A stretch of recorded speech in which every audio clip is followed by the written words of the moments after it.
Prenons le temps de comprendre les paroles de Dieu avec le sermon intitulé « Le salut et l'Église de Dieu ». Confirmons par la Bible que Dieu lui-même a établi l'Église de Dieu et que c'est l'Église reconnue par Dieu comme la vraie Église.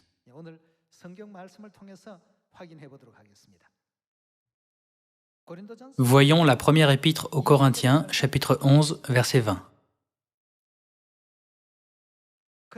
Donc, lorsque vous vous réunissez, ce n'est pas pour manger le repas du Seigneur. Car quand on se met à table, chacun commence par prendre son propre repas. Et l'un a faim, tandis que l'autre est ivre. N'avez-vous pas des maisons pour y manger et boire? Ou méprisez-vous l'Église de Dieu? Et faites-vous honte à ceux qui n'ont rien? Que vous dirai-je? Vous louerai-je? En cela, je ne vous loue point, car j'ai reçu du Seigneur ce que je vous ai enseigné.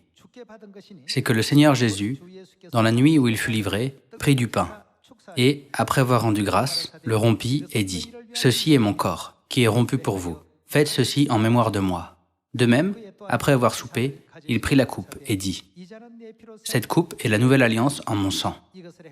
Faites ceci en mémoire de moi toutes les fois que vous en boirez. » L'Église qui avait cet enseignement était l'Église de Dieu. Sous quelle alliance était l'Église primitive? Sous quelle alliance est l'Église de Dieu en cette époque? C'est la nouvelle alliance. L'Église de Dieu est sous la nouvelle alliance de tout temps. L'apôtre Paul a aussi prêché avec diligence la nouvelle alliance. De nombreuses églises dans le monde entier parlent de Jésus. Ces églises prétendent respecter l'apôtre Pierre. Et elles prétendent aussi honorer l'apôtre Paul. Cependant, que font-elles à l'église à laquelle l'apôtre Paul appartenait? Elles la persécutent. Que font-elles à l'église que Jésus lui-même a établie? Elles la calomnient. Elles méprisent la vérité de la nouvelle alliance que Jésus a prêchée pour le salut de l'humanité. Concernant cette question de savoir quelle église marche dans la mauvaise direction de la foi, nous pouvons trouver la réponse par la Bible une fois de plus. Dieu nous enseigne que l'Église de Dieu est l'Église que Dieu lui-même a établie, au prix de son propre sang précieux versé sur la croix. Voyons Actes, chapitre 20, verset 28.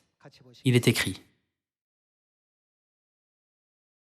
« Prenez donc garde à vous-même et à tout le troupeau sur lequel le Saint-Esprit vous a établi évêque. » Pour faire quoi?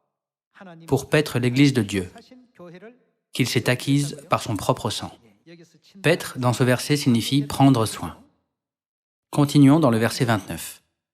Il est écrit « Je sais qu'il s'introduira parmi vous, après mon départ, des loups cruels qui n'épargneront pas le troupeau, et qu'il s'élèvera du milieu de vous des hommes qui enseigneront des choses pernicieuses, pour entraîner les disciples après eux.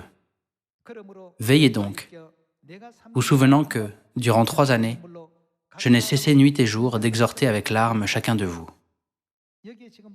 Quand nous regardons ces versets, il est écrit que Dieu s'est acquis l'Église par son propre sang.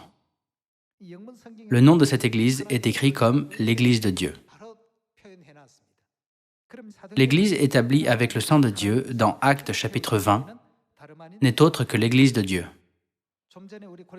Tout à l'heure, dans la première épître aux Corinthiens, chapitre 11, qu'a enseigné l'apôtre Paul à l'Église de Dieu à Corinthe? Il a dit « J'ai reçu du Seigneur ce que je vous ai enseigné. C'est que le Seigneur Jésus, dans la nuit où il fut livré, prit du pain, et après avoir rendu grâce, le rompit et dit « Ceci est mon corps. » De même, après avoir soupé, il prit la coupe et dit « Cette coupe est la nouvelle alliance en mon sang, qui est répandue pour vous. » Quelle Église a la vérité de la nouvelle alliance? N'est-ce pas l'Église de Dieu à laquelle nous appartenons aujourd'hui? En d'autres termes, l'Église qui a la vérité de la Pâque, de la nouvelle alliance et le sabbat que Jésus, l'apôtre Paul et les saints de l'Église primitive gardaient, est l'Église de Dieu. La vérité que l'Église de Dieu garde aujourd'hui n'est pas différente de la vérité que l'Église primitive gardait.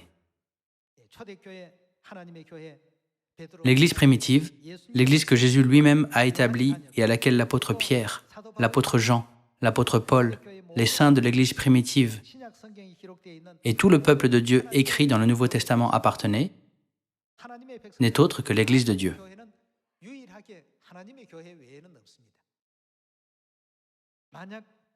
Nous n'aurions pas reçu le salut si nous n'avions pas été conduits à l'Église de Dieu.